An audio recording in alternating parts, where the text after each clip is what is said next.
네, 이번 주에 많이 뵈서 저는 너무 좋은데 어떠신지 모르겠습니다. 피곤하신가요? 계속 봐서 저는 너무 좋은데 매주 이렇게 한 3-4번씩 교회 나오시면 참 좋을 것 같아요.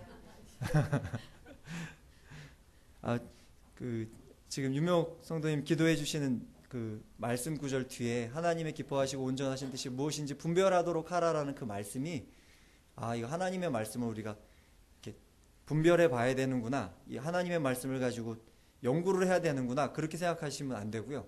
분별하라고 하신 그 말씀은 하나님의 말씀을 가지고 시험해 보라는 겁니다. 그러니까 올해 받은 하나님의 약속의 말씀들을 가지고 그렇게 살았을 때 하나님이 나를 어떻게 축복하시는지 하나님 앞에 한번 그렇게 살아보라는 겁니다. 그러니까 성경책을 이렇게 들고서 하나님 나한테 이런 말씀 주셨으니까 올해 이렇게 복 주시겠지 하고 내려놓고 그냥 가만히 있는 게 아니라 주신 말씀대로 매 주일 금요기도회 때, 수요 때 하나님 주시는 그 모든 말씀들을 가지고 하나님이 정말 이렇게 역사하시는지 내가 내 삶으로 한번 체험해 보길 원한다라는 그런 열정을 가지고 그렇게 살아서 정말로 하나님을 날마다 체험할 수 있는 예그리하는 모든 성도님들 되시길 축복합니다.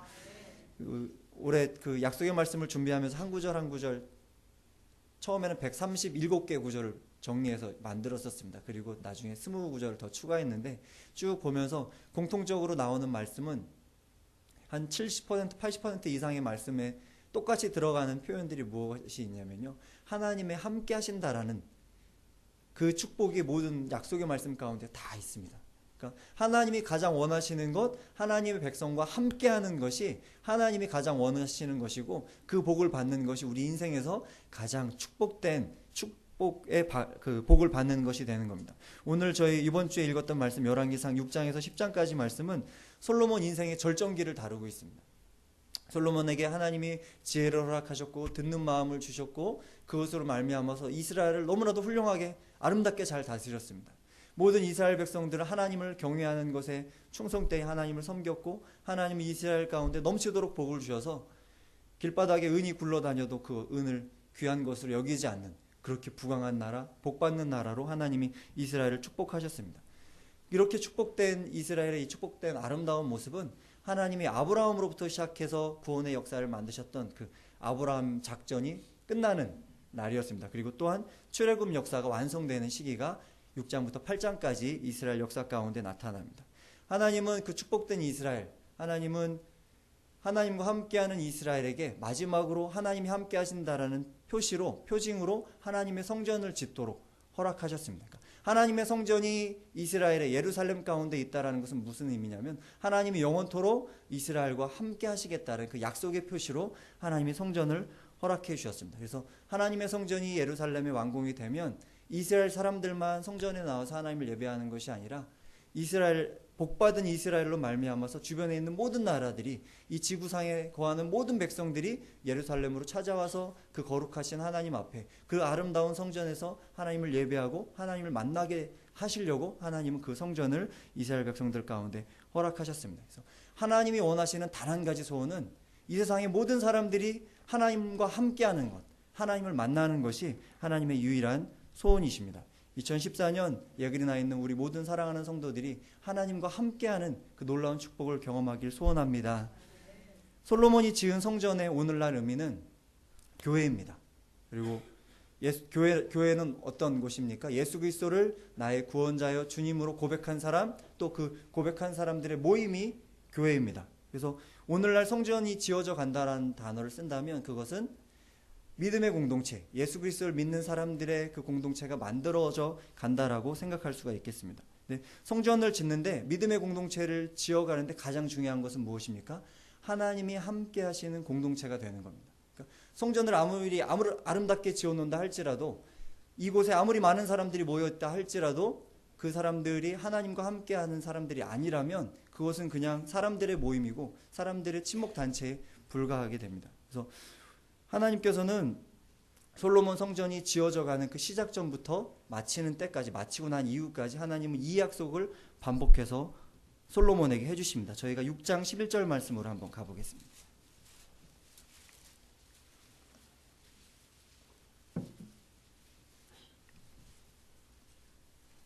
6장 11절부터 13절까지 같이 읽겠습니다. 시작. 여호와의 말씀이 솔로몬에게 임하여 이르시되 내가 지금 이 성전을 건축하니 내가 만일 내 법도를 따르며 내 율례를 행하며 내 모든 계명을 지켜 그대로 행하면 내가 내 아버지 다윗에게 한 말을 내게 확실히 이룰 것이요 내가 또한 이스라엘 자손 가운데 거하며 내 백성 이스라엘을 버리지 아니하리라 하셨다. 하나님은 이스라엘의 예루살렘의 아름다운 하나님의 성전이 지어지게 되면, 하나님의 말씀을 지키는 이스라엘 백성들이 되면 절대로 너희들을 버리지 않고 떠나지 않겠다라고 하나님 약속을 해주셨습니다. 또한 성전이 다 완공된 이후에 하나님 다시 한번 하나님의 뜻을 이스라엘 가운데 말씀하십니다. 9장으로 가보겠습니다. 9장 3절입니다.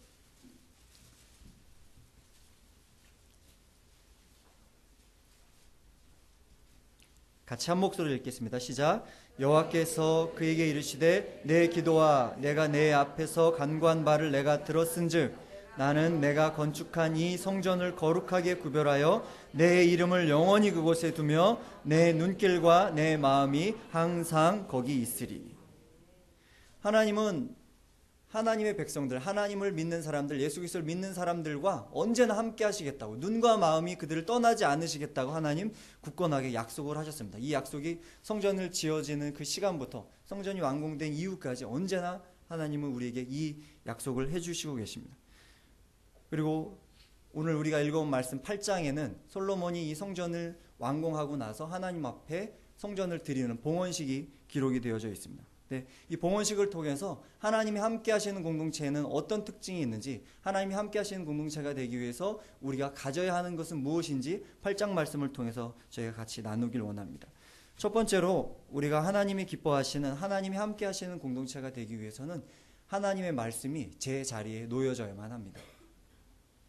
성전이 완공되었지만 아직 하나님의 영광이 성전에 임하지 않았습니다. 저희가 다시 6장 38절로 가보겠습니다.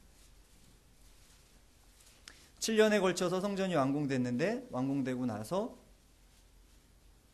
어떤 일이 있는지 38절 말씀 같이 읽어보겠습니다. 시작. 11째 해 불월 곧 8째 달에 그 설계와 식양대로 성전 건축이 다 끝났으니 솔로몬이 7년 동안 성전을 건축하였더라. 하나님이 지시하신 방법대로 성전을 아름답게 지었습니다. 그런데 아직 하나님의 영광이, 하나님이 성전과 함께 하시지 않습니다. 언제 하나님이 성전에 함께 하셨습니까? 8장 1절로 가보겠습니다. 8장 1절 말씀 같이 읽겠습니다. 시작. 이에 솔로몬이 여호와의 언약궤를 다윗성 곧 시온에서 메어 올리고자 하여 이스라엘 장로와 모든 지파의 우두머리 곧 이스라엘 자손의 족장들을 예루살렘에 있는 자기에게로 소집하니. 성전이 완공되었고 솔로몬은 이제 가장 중요한 일을 하려고 합니다. 무엇을 하려고 합니까? 하나님의 언약궤, 하나님의 언약궤를 예루살렘 성전 안으로 가지고 들어옵니다. 모세의 성막에 있었던 모든 집기들은 다 성전에 있는 창고 안에 보관이 되었는데 단 한 가지, 언약궤만이 성전 안에, 예전에 하나님이 주셨던 그 언약궤만이 성전 안으로 들어오게 됩니다. 6절 말씀 같이 읽어보겠습니다. 8장 6절입니다. 읽겠습니다. 시작. 제사장들이 여호와의 언약궤를 자기의 처소로 메어 드렸으니 곧 성전의 내소인 지성소 그룹들의 날개 아래라. 하나님의 약속에, 하나님이 함께 하시는 그 말씀이 예루살렘 성전 안으로, 솔로몬의 성전 안으로 들어오는데 어디로 들어왔습니까? 성전의 가장 안쪽에 위치하고 있는 가장 거룩한 장소인 지성소 안에 들어갔고, 지성소에서도 하나님의 보호하심을 상징하는 구름 날개 아래 그 언약궤가 위치하게 되었습니다. 하나님의 말씀은 예수 그리스도를 믿는 사람들의 가장 소중한 곳에, 가장 중요한 곳에 말씀이 들어와 있어야만 합니다. 하나님이 함께 하신 공동체는 하나님의 말씀이 제자리, 가장 중요한 위치에 놓여져야만 합니다. 사람에게 가장 중요한 곳은 어딜까요? 심장이 가장 중요할까요? 심장도 때로는 고장나면 다른 사람의 심장으로 바꾸고, 최신 기술로는 프랑스는 완전 인공심장을 사람에게 이식했다라는 기사도 얼마 전에 봤습니다. 심장도 사람에게 그렇게 중요한 것 같지 않습니다. 어디가 가장 중요할까요? 머리? 머리가 제일 중요할까요? 뇌가 정지가 돼도 사람은 호흡을 계속 하잖아요. 어디가 제일 중요할까요? 마음? 마음은 어디 있을까요? 사람에게 가장 중요한 곳은, 우리에게, 나에게 가장 중요한 곳은 어디냐면요, 내가 아픈 곳입니다. 이해되시나요? 신하순 성도님이 허리가 많이 아프셔서 참 많이 고통스러워 하셨는데 허리가 아프니까 지난번 신방 갔을 때 성도님 그렇게 말씀하시더라고요. 허리가 아프니까 몸이 틀어진다고. 그러니까 여기를 안 아프게 하기 위해서 나머지 뼈와 근육들이 여기를 돕기 위해서 다 틀어지는 겁니다. 그러니까 우리 사람들에게 가장 중요한 부위는 내가 아픈 부위입니다. 근데 그 아픈 부위에 하나님의 말씀이 있어야 합니다. 그러니까 내가 어찌할 수 없고 내가 바꿀 수 없고 내가 만들어갈 수 없는 그 부분, 내가 노력해도 바꿔지지 않는 그 부분에 하나님의 말씀이 들어가야만 합니다. 근데 인간이 해결할 수 없는 가장 큰 문제, 가장 아픈 곳은 어디입니까? 죽음의 문제. 이 세상에 태어나서 누군가는 한 번씩 다 죽게 되는데 죽고 나서 어떻게 될 것인가? 그 죽음의 문제를 해결해야 되는데 그 죽음의 문제를 해결하는 곳에 무엇이 있어야 됩니까? 언약궤, 하나님의 임재의 상징, 하나님의 말씀이 나의 죽음의 문제 앞에 놓여져 있어야만 하나님이 함께 하시는 사람이 될 수가 있습니다. 하나님의 언약궤를 덮고 있는 것은 무엇입니까? 속죄소입니다. 저는 이거 레위기 통과할 때 다 배우셨었죠. 속죄소, 그룹들의 날개가 이렇게 기울어져 있고, 속죄소는 무엇을 하는 곳입니까? 1년에 한 번 대제사장이 어린 양의 피를 가지고 와서 그 위에 뿌려서 수많은 사람들의 죄를 대속하는 곳이 속죄소입니다. 그러니까 하나님의 언약궤가 나의 죽음 앞에 있어야 하고 그 피 뿌려진 속죄소가 내 것이 되어야만 내가 하나님이 함께 하시는 사람이 될 수가 있습니다. 속죄소에 피를 뿌린 것은 누구십니까? 예수님. 나를 위해서 아낌없이 피를 흘리신 그 예수님을 믿는 믿음이 우리 마음 가운데 있어야 하나님이 우리 가운데 들어오실 수가 있습니다. 속죄소 밑에는 무엇이 있습니까? 언약궤, 언약을 담고 있는 하나님의 두 돌판을 담고 있는 상자가 있습니다. 근데 이 상자는 무엇으로 만들어져 있나요? 금으로 싸져 있는데 금 안에 들어있는 나무가 있습니다. 무엇일까요? 닭 잊어먹으셨나요? 자, 1번 백향목, 2번 조각목, 무엇일까요? 예, 조각목입니다. 조각목은 광야에 있는 나무들입니다. 광야에 있는 나무라서 마디가 많고 이렇게 옹이가 있어서 무엇인가 가구를 만들거나 건축 자재로 쓰이기에 부적합한 나무입니다. 근데 하나님은 언약궤를 만드실 때 그 조각목 나무로 그 언약궤를 만들라고 하셨습니다. 그러니까 속죄소 앞에서 예수 그리스도를 만나가지고 거듭난 사람들은 말씀을 그 마음 가운데 두어서 나에게 있는 그 옹이들이 깎여져 나가는 겁니다. 옹이들이 하나님 말씀 가운데 다 깎여져서 하나님이 원하신 아름다운 모양으로 재단되어지고 하나님의 말씀이 그 안에 담겨지고 그 겉은 하나님이 주시는 그 영화로움으로 거룩함으로 금으로 감싸지는 것, 그것이 성도들의 삶입니다. 그렇게 하나님의 언약궤가 내 마음 가운데, 속죄소가 내 마음 가운데 있는 사람들, 주님을 만나서 그 말씀으로 변화되어져 가는 사람들, 그 사람들이 하나님과 함께하는 사람들입니다. 그런 축복이 예그리나 모든 성도들 가운데 있길 소원합니다. 그러니까 감귤 그리고 홍시 이런 것들 만들기 위해서 장사하시는 분들이 쓰는 약품이 있답니다. 저는 직접 눈으로는 한 번도 본 적이 없는데 귤을 따가지고 새파란 귤을 따가지고 이렇게 포장을 쳐서 덮어놓고 그 안에다가 카바이트라는 약품을 집어넣어 놓으면 하루나 이틀 지나고 포장을 싹 걷으면 새파랬던 귤이 우리가 시장에서 사 먹는 그 노란 귤로 바뀝니다. 그리고 딱딱했던 감이 우리가 먹기 좋은 홍시로 말랑말랑한 감으로 그 금세 바뀌어집니다. 그 역할을 카바이트라는 그 약물질이 하는데 저희들에게도 그러니까 조각목 같은 딱딱하고 뻗어져서 주변에 누군가가 오면 다치게 되고 서로 연합하기 힘들고 주님 쓰시기 힘든 그 모양들이 하나님의 말씀이 우리 가운데 언약궤 안에 담겨져 있어야만 그래야만 사람이 바뀌는 겁니다. 그러니까 교회를 20년 30년 다니고 평생을 교회를 다녀도 내 마음 가운데 말씀이 들어와 있지 않으면 말씀의 향기가 나를 지배하고 있지 않으면 나는 절대로 하나님이 쓰실 만한 그릇으로 바꾸어져 가지 않습니다. 이 말씀을 묵상하면서 그럼 어떻게 하면 내가 하나님의 말씀을 내 것으로 하나님의 언약궤가 내 안에 들어오게 할 수 있을까 묵상을 했었습니다. 그런데 방법은 단 한 가지밖에 없었습니다. 뭐였냐면 미치는 수밖에 없습니다. 이해하시나요? 이제 제가 이번 주 깊은 바다를 만들기 위해서 이제 다음 주 11장부터 15장까지의 말씀을 묵상했습니다. 근데 이렇게 영광스러운 하나님을 섬기는 모습을 가지고 있던 솔로몬이 11장으로 넘어가면 금방 꺾어집니다. 왜 이 사람이 이렇게 됐을까? 근데 결국의 결론은 그거였습니다. 하나님께 미치지 않아서. 그러니까 하나님의 언약궤를 내 마음 가운데 두려고 하면 우리의 본성은 저절로 강력하게 그 언약궤를 밀쳐내는 게 우리의 본성입니다. 하나님의 말씀에 순종하고자 할 때 그래 내가 그렇게 살아야지라고 내 영혼이 말씀 가운데 순종하는 경우는 거의 없습니다. 내가 하나님 말씀 들었을 때 내가 미친 척 이거 한번 해봐야지 하고 덤벼들지 않으면 그 말씀이 내 것이 되지 않습니다. 올해 혹시 송구영신 예배 드리면서 올해는 새 사람이 되어야지, 오늘은 이렇게 해야지 결심하셨습니까? 지금 5일 지났습니다. 지키셨나요? 이렇게 하나님 앞에 내가 무엇인가 새로운 존재로 바꾸어지려면 미치겠다는 결정이 있어야, 결심이 있어야지만 이것이 바뀌어져 갑니다. 그래서 저희가 올해 여지껏도 너무나도 말씀 묵상 잘 해오시고 잘 하셨지만 정말로 미쳐서 하나님의 말씀에 미쳐가지고 한번 이 말씀으로 승부를 볼 수 있는 저희들 되었으면 좋겠습니다. 그래서 하나님 약속해 주셨던 모든 말씀들 32,000가지나 되는 그 말씀들이 내 삶 가운데 하나하나 차곡차곡 이루어져 가는 것들을 경험할 수 있는 예기를 하는 모든 성도님들 되시길 축원합니다. 둘째로 하나님이 함께 하시는, 하나님이 기뻐하시는 공동체는 제대로 기도할 줄 아는 공동체입니다. 솔로몬은 언약궤를 안치하고 하나님의 영광의 성전에 머무는 것을 보고서 백성들 앞에 일어나서 기도하기 시작했습니다. 하늘을 향해서 기도했습니다. 저희들 기도할 줄 아는데 뭐 기도를 또 새롭게 하라고 하십니까? 이렇게 생각하실지 모르겠습니다. 그런데 오늘은 솔로몬이 했던 기도를 저희들이 배우길 원합니다.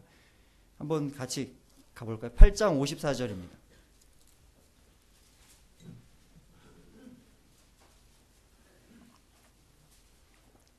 8장 54절 말씀 같이 읽겠습니다. 시작.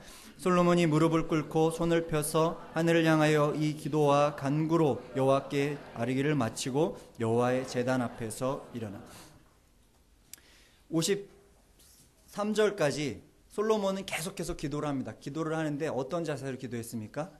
무릎 꿇고 하나님 앞에, 하늘의 하나님 앞에 무릎을 꿇었습니다. 이것은 겸손함을 의미합니다. 하나님, 저를 도와주십시오. 저는 주님의 종입니다라는 겸손한 모습을 가지고 주 앞에 기도했습니다. 또 어떻게 했습니까? 하늘을 향해서 손을 폈습니다. 손을 핀다는 것은 하나님을 전적으로 의지한다는 표현입니다. 그러니까 저도 기도할 때 가끔 손을 드는데요. 이것은 저는 그런 의미로 손을 듭니다. 하나님, 제 손을 좀 하나님 붙잡아 주십시오. 저는 할 수 없고 저는 아무 능력이 없는데 하나님이 이 든 손을 주님께서 붙잡아 주셔서 하나님의 일을 감당할 수 있도록 저를 도와주십시오라는 그런 의미로 손을 들어서 기도합니다. 그러니까 이것들을 한마디로 표현하면 솔로몬은 하나님 앞에 간절하게 기도한 겁니다.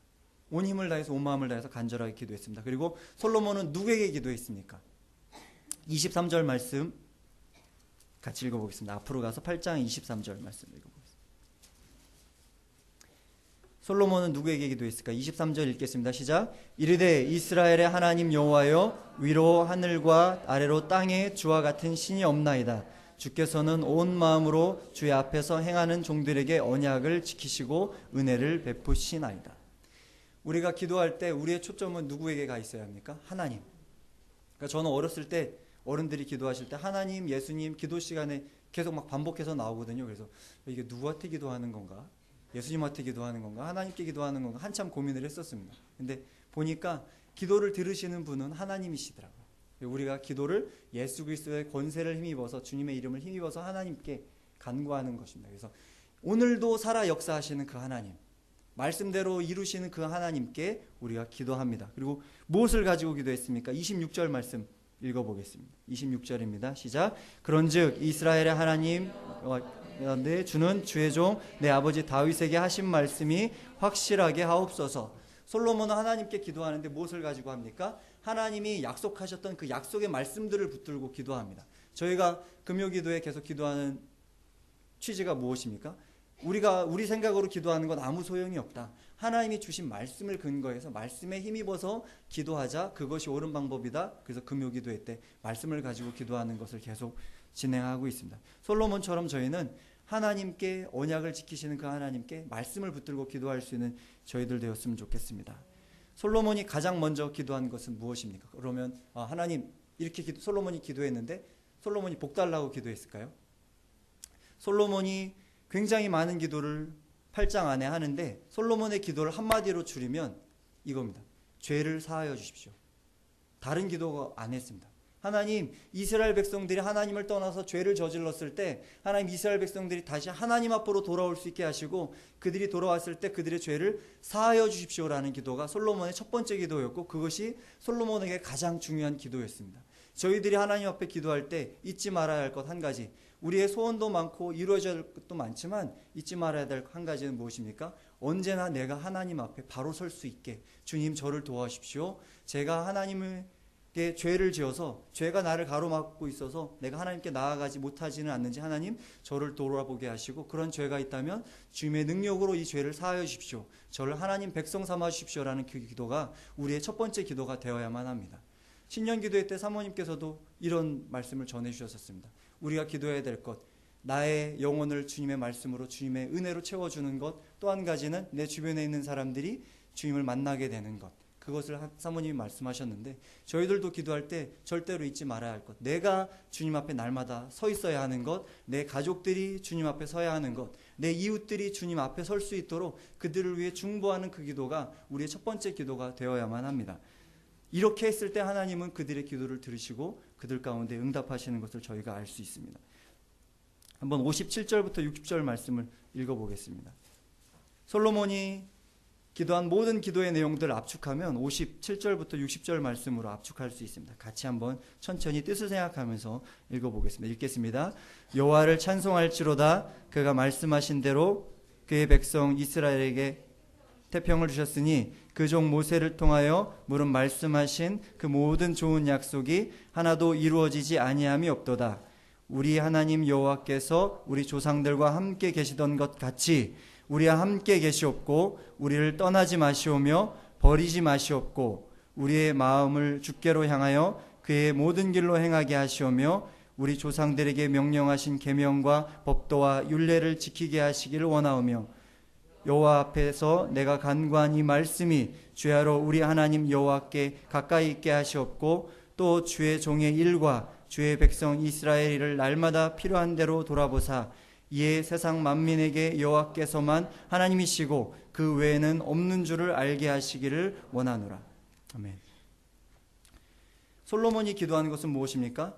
이스라엘 백성들이 하나님이 함께 하실 수 있는 백성이 되게 해주십시오. 하나님의 계명을 지키는 백성들 되게 해주십시오. 날마다 주와 함께 있어서 그 주님과 함께 있는 그 백성들을 보고 이 세상에 사는 모든 사람들이 하나님만이 참 하나님인 것을 깨닫게 해주십시오. 그러니까 솔로몬의 기도는 이스라엘에게 복을 더하십시오라는 그런 기도가 아니었습니다. 하나님과 함께하는 공동체가 되게 해주십시오. 하나님과 함께하기 위해서 하나님의 언약을 잘 지키는 공동체 되게 해주십시오.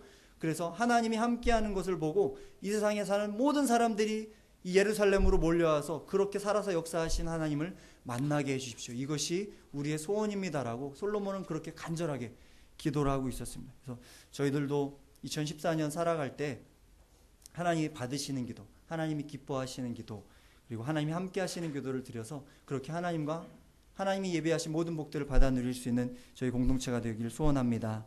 마지막으로 하나님이 기뻐하시는, 하나님이 함께 하시는 공동체의 특징은 자원하여 헌신하며 서로를 축복하는 공동체였습니다. 그러니까 솔로몬이 하나님의 언약궤를 성전 안으로 드릴 때 하나님의 영광이 구름으로 성전 가운데 충만하게 임하였었습니다. 그리고 솔로몬이 이 기도를 마치고 나자 열왕기에는 이 기록이 나와 있지 않습니다. 그런데 역대하 7장 1절로 가면 솔로몬이 기도를 마치자 하늘로부터 하나님의 불이 내려와서 제단에 있는 모든 제물들을 태웠다라고 기록이 되어 있습니다. 그러니까 솔로몬의 이 기도를 하나님이 너무나도 기쁘게 다 받으셨다는 얘기입니다. 그러니까 이런 일이 일어나고 나서 하나님의 영광이 솔로몬의 성전 가운데 충만히 임하는 것을 보고서 백성들은 그때로부터 자원해서 하나님 앞에 번제와 화목제를 드리기 시작했습니다. 그래서 총 14일 동안이나 하나님 앞에 머물면서 하나님께서 우리와 함께 하시는 것을 기뻐하면서 예배를 드렸습니다. 그때 드렸던 물질이 소가 22,000마리, 양이 12만 마리.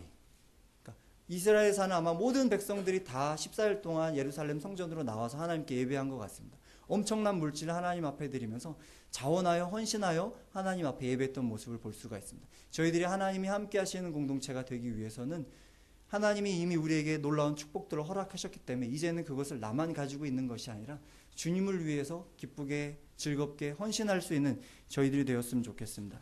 그리고 이 모든 일들이 14일에 예배가 마치고 백성들이 돌아갈 때는 백성들이 왕을 축복했습니다. 그러니까 축복은 목회자들만이 기름 부음 받은 전도사나 목사님, 사모님 아니면 선교사님들만 축복을 할 수 있는 것이 아니라 주님을 믿은 모든 사람들은 예수 그리스도의 이름으로 서로에게 축복할 수가 있습니다. 그래서 저희 공동체가 올 한 해 살아가면서 사람들을 만날 때마다 축복의 말로 축복을 해주셨으면 좋겠습니다. 제가 올해 축복기도 이렇게 해드리다 보니까 윤영 자매님 말씀이 아론의 축복기도였습니다. 그래서 제가 기도 마치고 자매님 박일규 형제님에게 아침마다 날마다 이 아론의 축복으로 축복을 해주십시오라고 부탁을 드렸었습니다. 하고 계신가요? 근데 저희들은 받을 것만 생각하잖아요. 근데 하나님은 그 말씀을 주실 때 너도 이렇게 살아라는 거거든요. 그러니까 우리가 하나님께 놀라운 축복을 받았으면 이 축복을 서로에게 전달할 수 있는 사람들이 되어야만 합니다. 하나님 나만 주십시오, 나만 주십시오 붙잡고 있는 게 아니라 그 축복으로 서로를 축복할 수 있는 저희 공동체가 되었으면 좋겠습니다. 올해 저는 기대합니다. 예그리나 공동체가 말씀 가운데 더 굳건해지고 정말로 모든 성도들이 하나님이 기뻐하시는 제대로 된 기도를 주님 앞에 간절하게 드릴 수 있는 공동체가 되고 또 하나님이 주시는 사역, 일거리들 우리가 섬길 곳, 섬길 사람들을 만났을 때 그들을 위해서 기쁘고 즐거운 마음으로 자원해서 헌신하는 공동체, 그런 공동체가 되어서 정말로 하나님이 함께 하시는, 그래서 이 교회의 이름이 이 지역 가운데 널리 퍼져서 정말로 이 지역 가운데 아직도 주님을 모르는 사람들, 교회 안에서 상처받고 믿음이 떨어져서 신음하고 있는 사람들이 이곳에 나와서 다 같이 하나님을 만나고 하나님을 경배하게 되는 그날이 오기를 주님의 이름으로 축복하고 그렇게 되길 간절히 소원합니다. 이 시간에 그렇게 오래 자원해서 헌신하신 분들이 계십니다. 그분들 한번 이 앞에 모셔서 저희가 축복하고 기도하는 시간을 좀 가지려고 합니다. 올해 새롭게 2014년 예그리나 길갈교회 에클레시아가 2013년에는 4개 에클레시아였는데 나눴습니다. 더 풍성하게 나눠서 6개 에클레시아로 늘어났습니다. 그래서 더 많은 리더들이 헌신하셨고요. 그 다음에 위아 키즈도 그동안은 위아 선생님들이 담당해 주셨었는데 선생님들 위아교회가 더 건강하게 자라가기 위해서 다시 위아교회로 들어가셨고 그 빈자리를 길갈교회에 있는 성도님들이 채워주셨습니다. 그래서 거기를 채워서 헌신해 주신 분들도 축복하고 또 위아교회도 올해 새롭게 그동안은 선생님들이 거의 리더가 되셔서 끌어가셨었는데 이제 위아 청년들이 리더로 헌신했습니다. 근데 하나님의 뜻을 물어서 헌신했습니다. 자원해서 헌신한 건 아니었고요.